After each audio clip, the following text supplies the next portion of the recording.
We now move to the next item on our agenda, the introduction of our keynote speaker. It's my pleasure to respectfully invite Venerable SGIBC Seelananda Thero, Head of the Department of Modern Languages, SGC, to formally introduce today's keynote speaker and highlight his distinguished academic and professional contributions. Over to you, sir. Thank you very much, Sir Nuka. And Namo Buddhaya. Good morning, everybody. Most Venerable Paragaha Narada Thera, Rector of Sigiri Global Campus, and Venerable Udugama Saranatissa Thera, the Vice Rector of the Administrations in Sigiri Global Campus, and Dr. Vijita Kumara, the Vice Rector in Academic. Dear participants, distinguished guests, respected colleagues, scholars, honored guests, and ladies and gentlemen, of course, especially Assistant Professor Dr. Alastair Gornall. So it is with a great pleasure and profound academic privilege that I introduce as Associate Professor Dr. Alastair Gornall, the key speaker at the Sigiri Global International Buddhist Conference 2026, which is the first Buddhist conference of Sigiri Global Campus in Sri Lanka. So, Assistant Professor Dr. Alastair Gornall is a distinguished scholar whose work has made significant and lasting contribution to the study of Buddhism in South and Southeast Asia.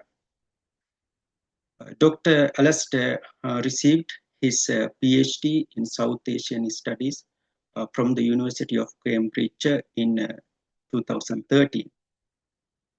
And he previously completed his Master of Arts in the study of religions with distinctions in 2009.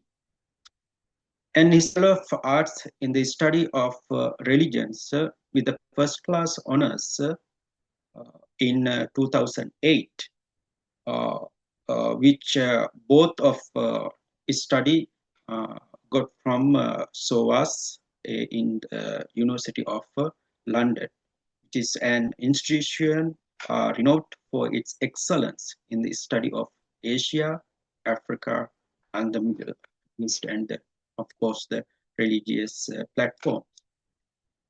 So he is currently an associate professor of history and religions at the Singapore University of Technology and Design, where he teaches courses on Asian religions and history and plays a key role in helping to lead the Digital Humanities minor program. In addition, Dr. Alastair maintains a strong scholarly affiliations with SOAS at the University of London, where he served as a research associate in the Department of the Languages and the Cultures of Southeast Asia. Dr. Alastair research focuses on intellectual and cultural history of Buddhism in South and Southeast Asia, especially the focus of the Sri Lanka, and with particular emphasis on Pali literature, monastic institutions, and processes of doctrinal and textual reforms. His landmark monography, Rewriting Buddhism, Pali Literature and Monastic Reform in Sri Lanka, between 1153 and 1270, which was published by UCA Press in 2020, stands as a significant contribution to Buddhist historiography and has been so widely recognized for its methodological sophistication and historical insight. In addition to these volumes, He has authored numerous influential peer-reviewed articles that continue to shape scholarly conversations in the field. Today, Dr. Alastair will deliver a keynote address entitled Revisiting the Buddha's View of Devas. In this lecture, we can expect a careful examination of textual tradition and historical context, presenting nuanced perspectives on the role of gods in early Buddhist thoughts and practice and answering the questions. So are there God or not?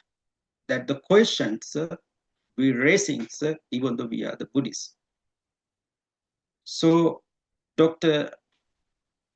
Alastair focusing on the Sangharava Suttas in Majjhima Nikaya, and he critiques on K.R. Norman's proposal to reinterpret this idea as non-cosmological through the textual revisions. Drawing on a later scholarship, he will argue that such reinterpretation risks projecting modern naturalistic assumptions onto Asian text and emphasize the importance of linguistic restraint in modified and end in Pali canonical readings. So therefore, I emphasize here that this lecture promises to be a lecture of academic depth and broad intellectual significance.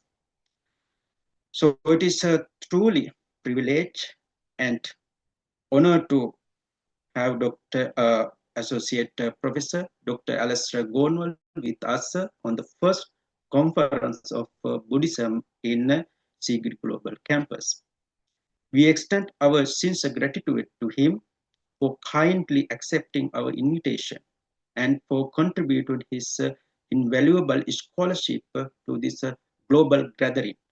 So, Dr. Alastair, so we thank you for you, and the floor is ready for you. Thank you very much.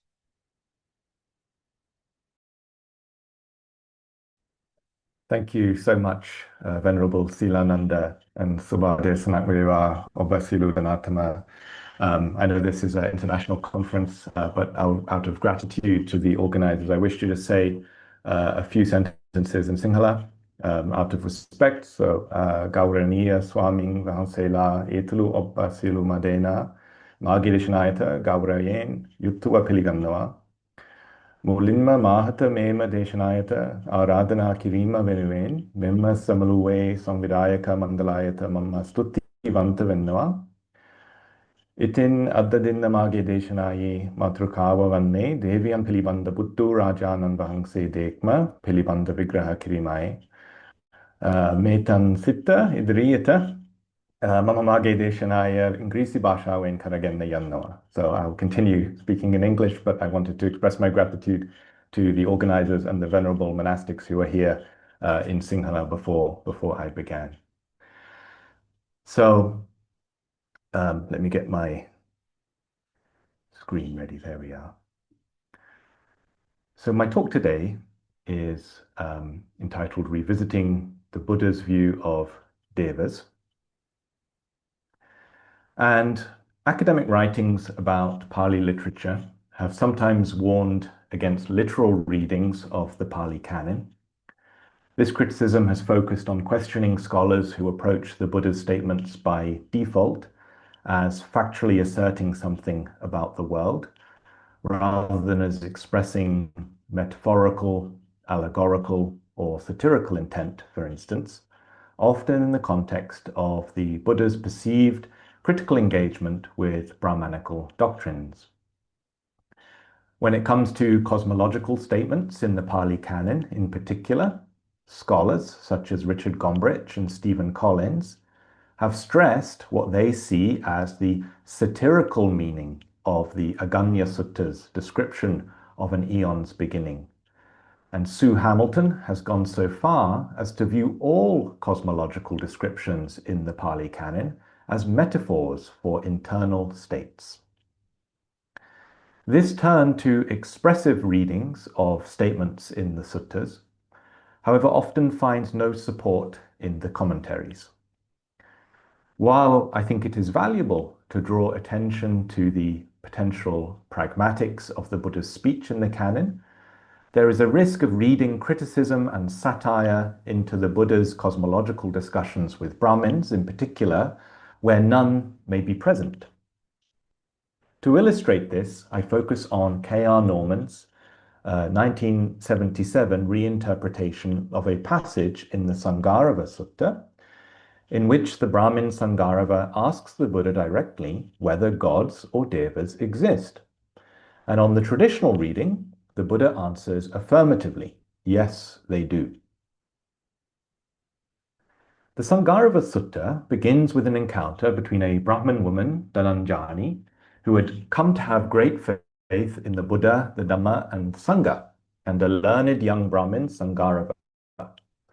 Sangarava chastises the woman for her devotion to the Buddha, as there are Brahmins who have mastered the 3 Vedas worthy of her support. Dhananjani then facilitates a meeting between Sangarava and the Buddha, in which Sangarava asks how the Buddha compares as a teacher with other accomplished ascetics and Brahmins who lay claim to the original, genuine holy life, the Adi Brahmacharya. The Buddha responds that such ascetics and Brahmins are of 3 types. There are those, like learned Brahmins, whose claims are based on oral tradition, anusava. Those, like philosophers, whose claims are based on faith, sada, and those like himself who have personally experienced truths no tradition has handed down. The Buddha then goes on to describe his journey to liberation, the teachers he learned from, his direct experience of their insights, and ultimately his own realizations that surpassed theirs. In this regard, the sutta focuses on evaluating how religious knowledge is acquired, privileging the Buddha's direct experiences over the oral traditions and faith of others. The sutta ends, however, with Sangarava, who is now suitably impressed, asking the Buddha whether gods, devas, exist. The relevant passage is as follows. Kim nukobo Gotama atti devati. Tanaso metam Bharadwaja viditam yadidam adidevati. Kim nukobo Gotama atideva putto samano, tanaso metam Bharadwaja viditam yadidam adidevati vadesi. Nanubo Gotama evang sante tucha musa hotiti. Attidevati Bharadwaja putto samano attidevati yovideya, tanaso me viditati yovideya, attakveta vinyuna purisena ekangsena nittam gantabam yadidam adidevati. Kissapana me bhavam Gotamo adikeneva napyakasiti. Uchena sammatam ko etam Bharadwaja lokasmin yadidam atidevati. So here's my English translation, and I'm deliberately avoiding to translate certain words which are problematic or there is debate about what they may mean. But I'm leaving the Pali words in there, but I'm putting them in the place where they would normally go in an English sentence. So my translation is as follows. Is it the case, dear Gautama, that devas exist? I know this, tanaso. So tanaso here is an adverb, but I'm not translating it yet. I know this tanaso, Bharadwaja, namely that there are adi devas. On being asked, is it the case that devas exist, you said, I know this tanaso, namely that there are adi devas. That being so, dear Gautama, is what you say not empty and misleading? And then the Buddha replies, on being asked, is it the case that devas exist? If someone says devas exist and someone else says, I know them tanaso, either way, a wise person should draw the conclusion in this regard that devas exist. Then Sangarava says, then why, dear Gautama, did you not answer me that right at the beginning? Bharadwaja, It is resoundingly agreed upon in the world, namely, that Devas exist. Contemporary academic debates about the interpretation of this passage hinge on three main points. First, there is the issue of what Sangarava is actually speaking about when he asks the Buddha, do Devas exist? Second, there is a perceived lack of clarity about why Sangarava accuses the Buddha of speaking falsely in his answer to this question. Third, Sangarava asks the Buddha why he did not simply state that Devas exist from the outset. When he does so, there is another issue as to the meaning of the Buddha's response when he answers that the existence of Devas is a widely held belief in the world. Related to these three broad interpretive questions about the passage's sense are philological issues concerning the meaning of the word adideva, when he says that there are adidevas, and the adverb tanaso, I know it tanaso, I know this tanaso, in the Buddha's response, and even the precise meaning of ati exists in Sangarava's question, do Devas exist? In the Buddha's view of Devas, K.R. Norman drew attention to the Sangarava Sutta as one of only two suttas, the other being the Kannakattala Sutta, discussed below, where the Buddha is asked directly about the existence of gods. It is important to highlight at the outset that while I will argue that Norman's interpretation is wrong, his discussion still contains several insights that, in my view, help resolve the meaning of the passage. With respect to our first issue, namely, what exactly is Sangarava asking with the question, do Devas exist? K.R. Norman follows an earlier analysis of this passage by M.M.J. Marasinghe in highlighting the significance of the fact that in the middle of the sutta, the Buddha describes his interaction with deities, devata, during his time practicing asceticism prior to awakening. In his article, Norman wonders why Sangarava would ask whether the Buddha thinks gods exist when the Buddha has just told him about his interaction with deities, devatas. He thus proposes, wrongly in my view, that Sangarava was asking a sectarian question specifically about the eternal existence of gods as understood in Brahmanical tradition. Regarding the second issue, what was it about the Buddha's response that made Sangarava accuse him of speaking falsely? Norman makes a few significant editorial interventions. First, we must note that Norman is primarily working with the Pali Text Society edition of this sutta. The PTS edition reads Ati Deva. In the passage, in all the cases, we have Adi Deva. Similarly, the Sri Lankan, Thai, Cambodian editions read Ati Deva in the first occurrence of Adi Deva, but not in the second occurrence of Adideva. The Burmese 6th Council Chatta Sanggayana edition has the text as I cite it here. Norman largely accepts the 6th Council reading, but amends it so that we should read Ati Adideva in those specific instances where the other editions opt for Ati Deva. I think he is wrong here. I don't have time in my lecture to go into much detail about why he is wrong, but we can just note that he wants to make this emendation. In any case, this variation between editions and manuscripts seems to have focused Norman's attention on Adideva as the key term in the dialogue. He argues that it was the Buddha's use of this term that provoked Sangarava's displeasure. However, one immediate difficulty with this interpretation is that in his response to Sangarava's accusation that he was speaking falsely, the Buddha explicitly states that it was rather his statement, I know it tanaso, that was at issue. Here is the key sentence again. Atti devati Bharadwaja putto samano attidevati yovideya tanaso me vidutati yovideya atta kveta vinyuna purisena ekangsena nittam gantabam yadidam attidevati. On being asked, is it the case that devas exist? If someone says devas exist and someone else says, I know them tanaso, either way, ekangsena, a wise person should draw the conclusion in this regard that devas exist. It is here that Norman makes several other conjectures that draw us quite far away from what I will propose is the original sense of the passage.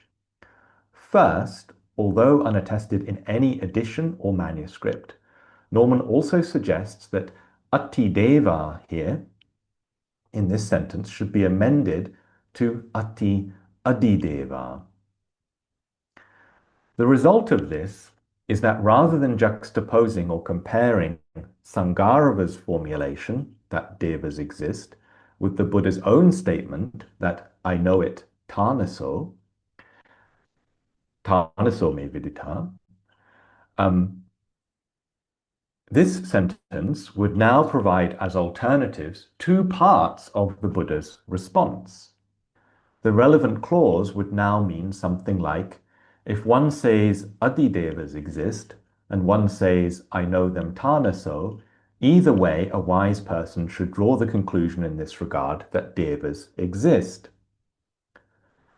Having reorientated the passage around the term adideva, Norman addresses why Sangarava took exception to this term.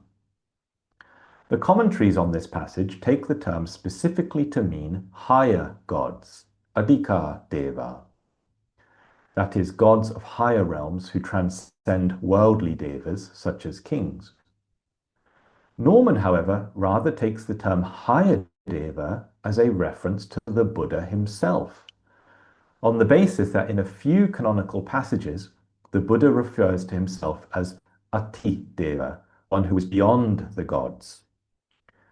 For Norman, then, rather than claiming to know higher gods, the Buddha responds to Sangarava that he knows beings superior to devas, that is, Buddhas. Norman contends then that it was the Buddha's assertion of the existence of beings higher than devas that provoked Sangarava to accuse him of empty and misleading speech. In this interpretation, the Buddha's claim to know adidevas would imply the existence of lower devas, and it is on this basis that he states a wise person should understand ultimately in this regard that devas exist. However, a final issue remains in our discussion of Norman's interpretation concerning the Buddha's final statement that it is resoundingly agreed upon in the world that devas exist, in response to Sangarava asking him why he did not simply admit that devas exist at the outset. Norman interprets this answer as indicating that the Buddha thought that the only way devas exist was as a matter of general convention, and that here the Buddha may have even been referring to kings as devas. On this point, I will argue that Norman's view rests on a misinterpretation of the passage's commentaries. However, for now, it is worth noting Norman's conclusion to his article. Norman writes, if this interpretation is correct, then the Buddha, so far from conceding the existence of Brahmanical devas as Sangarava presumed, was merely saying that there were in the world earthly princes who were by convention called devas, but there were others, Buddhas like himself, who were superior to these. Now, I know it's quite complicated, but these are the basic details, and in the rest of this talk, I'm going to argue that Norman is incorrect in his reading of this sutta. So while full of useful philological insights, K.R. Norman's reinterpretation of this passage reflects a not uncommon tendency in the history of academic scholarship on Buddhism to rationalize and naturalize the Buddha's understanding of the cosmos, and to contrast this with a metaphysical and myth-laden Brahmanical tradition. While there are, of course, many passages in the canon where the Buddha subverts and reinterprets the views and doctrines of other religious groups, we should be wary about projecting onto his interactions modern ideological positions, in this case, skepticism about divine beings. In this regard, let us now turn to this passage afresh, focusing on the three questions that have proved difficult for modern scholars to interpret. What was Sangarava asking the Buddha? Why did Sangarava accuse the Buddha of empty false speech? And why did the Buddha not say Devas exist at the beginning? Regarding Sangarava's question, do Devas exist? I think K.R. Norman was right to highlight the significance of the mention of Devatas earlier in the sutta, when the Buddha recounts his path to awakening, but not for the reasons he or others have understood. As mentioned, M.M.J. Marasinghe, in his study of gods in early Buddhism, noted the potential discrepancy between Sangarava's question and the Buddha's prior mention of Devatas, but rather understood Sangarava as simply clarifying the Buddha's stance on the existence of these gods. Bhikkhu Analayo, in his comparative study of the Majjhima Nikaya, has also noted that in the fragmentary Sarvastivadin Sanskrit version of this discourse, Sangarava's question rather occurs at the beginning of the sutra, and the Buddha's assertion that he knows that gods exist serves as a starting point for a broader discussion about the sources of the Buddha's knowledge and his autobiographical narrative. Analayo views the Sanskrit version as making better narrative sense and speculates that an earlier version of our Pali discourse may have followed the sequence of events suggested by the Sanskrit fragment. While Analayo's suggestion is entirely plausible, one possible categorical mistake all modern interpretations of this passage make is to assume that the Devatas mentioned in the sutta are the same kind of beings as the Devas Sangarava is talking about. However, Devatas are very often divine beings who animate features of the landscape and the lower skies, especially clouds, and as later commentators analyze, are not necessarily the same as the Devas who inhabit realms beyond our own.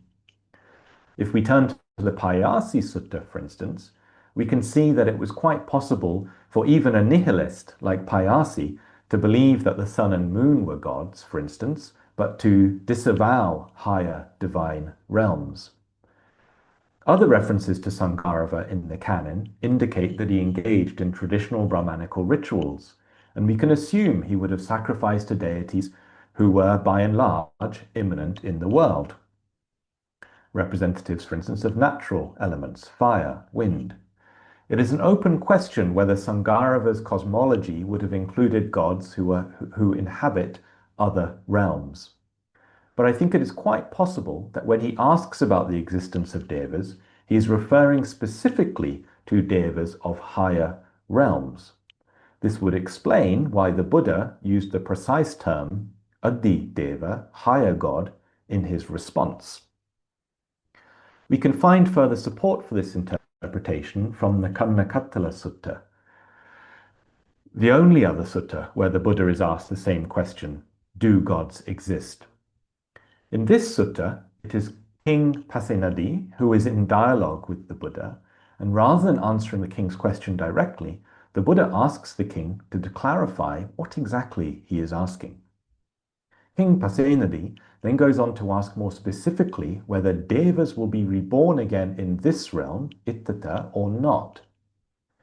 In his translation, Bhikkhu Sujato has used this contextual clarification to translate King Pasenadi's original question, Attideva, as do gods survive? However, this seems unnecessary. When King Pasenadi asks about the existence of gods, he is specifically asking about gods that live in other realms. This becomes clear when the Buddha asks him to clarify his question. Similarly, then, we can interpret Sangarava's question as asking about higher gods. There is no incongruity between this question and the worldly devatas mentioned earlier in the sutta. and no reason to presume that Sangarava was specifically asking about the eternal existence of gods, as Norman suggested, or that the order of the Pali text necessarily reflects a later corruption from an earlier version. Let us now turn to the central issue hanging over our passage. How should we understand the Buddha's answer to Sangarava's question, and why did Sangarava accuse him of speaking falsely? As a reminder, the Buddha answered Sangarava with the statement, I know this Tanaso Bharadwaja, namely that there are Adidevas.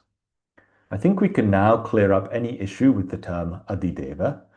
As mentioned, my proposed interpretation of Sangarava's question supports translating the term as higher deva, that is, a god living in a realm beyond our own.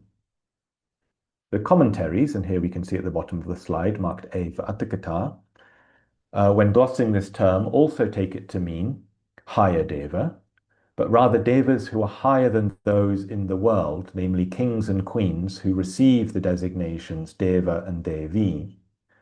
In this regard, I see my interpretation of higher deva as those devas who live in realms beyond this world, including worldly devas, as expanding rather than contradicting the commentaries. Contrary to Norman's suggestion, the term Adideva seems not to have been a point of contention between the Buddha and Sangarava.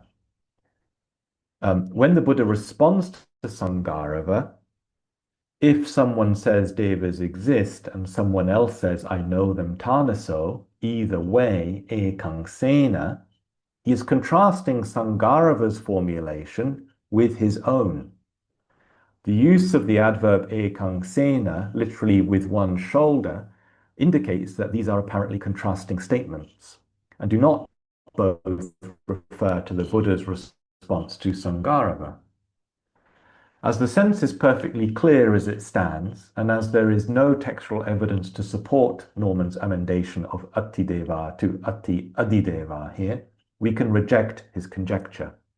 This also means, as MMJ Marasinghe understood, that the issue at stake is rather the Buddha's statement, I know this Tanaso.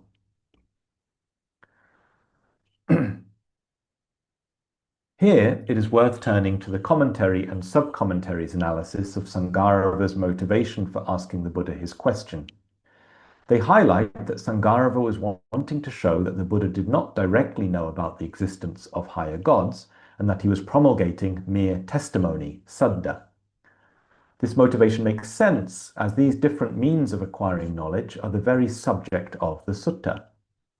When the Buddha says, I know this, viditam etam then, he is specifying that he has direct experience of the matter, not something he has learned or only has a reasoned conviction in.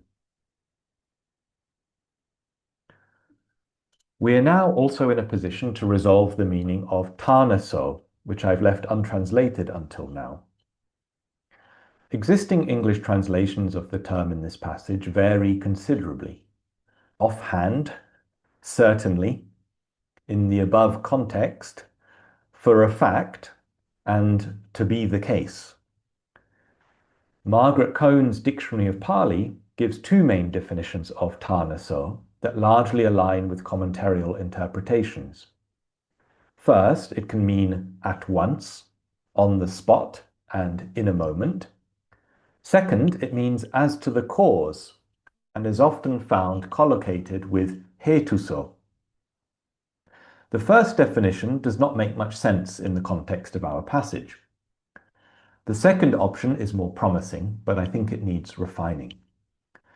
The definition as to the cause is likely influenced by an assumption that hetuso and tanaso are synonyms. However, a close look at some commentarial passages reveal that they are not quite. In the Vibhanga Atthakatha, quoted here, for instance, tanaso is glossed with chayato and hetuso with hetuto. The commentary states that tana refers to the circumstance of karma's fruition, comprising one's realm, gati, attributes, temporal conditions, and effort, whereas the cause is the karma itself. I propose taking up this line of commentarial analysis to resolve our passage's use of Tanaso, and to focus specifically on taking Tana as referring to the realms of the higher Devas, their gatis. This sense of Tana is found in the other sutta mentioned earlier, the Kannakattala Sutta, where we also find the same question about the existence of Devas asked of the Buddha. In that discussion, the general Vitatuba, just at the bottom here, this quotation at the bottom of the slide, Vitatuba also asks the Buddha whether harmful Sabyapaja gods may expel peaceful Apyapaja gods from their domain, Tamha Tana. In this context, Tana means the abode of the gods, and is explicitly contrasted with Ittata here, referring to our world. Since Tanaso is an adverb, taking the suffix so in Sanskrit shas, in the sense of differentiation, vibhaga, according to the grammarians, in my reading, the word would mean something like regarding their domains. As such, the Buddha's response to Sangarava can be translated as follows. I know this regarding their domains, Bharadwaja, namely that there are higher gods. The Buddha is saying that he has direct experience of the higher devas in the very realms in which they exist. So why did Sangarava take exception to the Buddha's response? According to the commentaries, the Atthakatha and Tika quoted here, Sangarava simply did not understand what the Buddha meant by, I know this regarding their domains. He did not accuse the Buddha of false speech in the sense that he thought the Buddha's claim was a lie, in the way some interpreters have understood. Rather, as Buddhaghosa implies in his gloss on Sangarava's accusation, Sangarava thought the Buddha's speech was empty and false because he believed the Buddha was deliberately not addressing the point of the question, due to the fact he believed the Buddha did not actually know if gods exist. His speech was appala and nippala, pointless, not abhuta, which is another word to gloss Musa. Sangarava's inability to understand the sense of the Buddha's statement also leads the Buddha to offer the critical comment, and here we can turn back to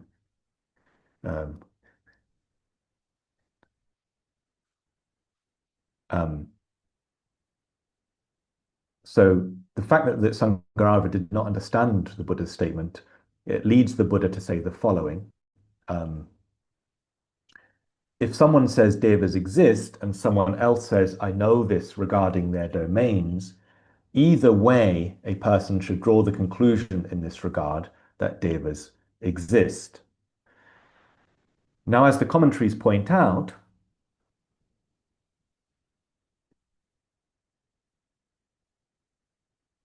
as the commentaries point out, the Buddha is implicitly telling Sangarava that he lacks sufficient skill in worldly discourse in loka vihara to interpret his reply, and that Sangarava speaks without understanding at all what the Buddha has said. We may also detect shades of irony here in that Sangarava's inability to comprehend even the Buddha's conventional words undermines the fact, as the Buddha mentioned earlier in the sutta, that Brahmins lay claim to knowledge primarily through the interpretation of scriptural language. Let us now turn to our final question concerning why the Buddha did not simply echo Sangarava's question and state directly that gods exist at the outset. Several modern interpreters have explained this as an example of the Buddha's perceived reluctance to make metaphysical statements. Relatedly, scholars like Norman have often cast Sangarava's question as asking about the eternal existence of the gods, and likewise have interpreted the Buddha's response as emphasizing the conditioned existence of the gods, highlighting a causal sense of Tanaso. However, as I hope is clear from my interpretation so far, I think this passage has little to do with criticisms of any posited Brahmanical view of the gods. Rather, it is centrally and squarely about epistemology, the means of acquiring knowledge, as is the sutta as a whole. In this regard, the Buddha's response to Sangarava's final question, why did you not say devas exist at the outset, makes perfect sense. The Buddha responds, It is resoundingly agreed upon in the world that devas exist. The point of the Buddha's response is that if he had answered devas exist, it would be to simply parrot a popular view that anyone could say, even little children, as the sub-commentary points out. And that would not represent properly how a Buddha knows that gods exist, especially in the context of a discussion about epistemology. As such, his answer, the Buddha's answer, I know this regarding their domains, namely that there are higher gods, reflects well the Buddha's general point in the sutta that his claim to knowledge is based on direct experience and nothing else. So here is what I think is the real meaning of the passage with all the suggestions put in. So we can just read it very quickly. Is it the case, dear Gautama, that gods exist? I know this regarding their domains, Bharadwaja, namely that there are higher gods. On being asked, is it the case that gods exist? You said, I know this regarding their domains, namely that there are higher gods. That being so, dear Gautama, is what you say not empty and misleading? On being asked, is it the case that gods exist? If someone says gods exist and someone else says, I know them regarding their domains, either way, a person should draw the conclusion in this regard that gods exist. Then why, dear Gautama, did you not answer me that right at the beginning? Bharadwaja, it is resoundingly agreed upon in the world, namely that gods exist. In conclusion, when we reflect then on contemporary academic discussions of this sutta, we can appreciate the ideological background underlying philological conjectures and reinterpretations. Norman's reluctance to countenance the fact that the Buddha may have made concrete cosmological statements about the world led him to reframe one of the most important canonical cosmological passages in a modern and naturalistic light. In addition, there is an underlying assumption, not just in Norman's interpretation, but that of many others too, that the Buddha in this passage was intending to critique Brahmanical beliefs in a cosmos filled with gods. However, the opposite, I think, is true. The Buddha and Sangarava are speaking about a shared cosmos, with little disagreement about the divine beings they are discussing. Any critical or satirical element in the passage rather focuses on epistemology, the fact that the Buddha knows the world directly, whereas the Brahmin Sangarava knows it through saddha, testimony. And yet, Sangarava's inability to understand the Buddha's speech calls into question whether he can claim to have even that form of knowledge. To end, I wish to acknowledge the late K.R. Norman's immense contribution to Pali studies. Buddhaghosa, in his commentary on the Digha Nikaya, wrote that Patirupaka Panditas, counterfeit or false scholars, focus only on errors, dosas. And while I believe that K.R. Norman was wrong about this passage, and others may think I am also wrong, I recognize that even in error, K.R. Norman brought several insightful facts about this passage to light that have enabled me to offer my own suggested interpretation. And for that, I am grateful, as I am grateful to all other scholars over the last 2,000 years who have preserved and thought about this short dialogue between the Brahmin Sangarava and Buddhu Rajanan Vahangse. So that is the end of my talk. Thank you very much for listening. Bohomastuti. Thank you very much, Professor Gornall, delivering an insightful and enlightening presentation of the existence of Devas, as explained in the teachings of Gautama Buddha. Your clear exposition and scholarly perspectives actually greatly enriched our understanding of this important aspect of Buddhist thought. Thank you very much.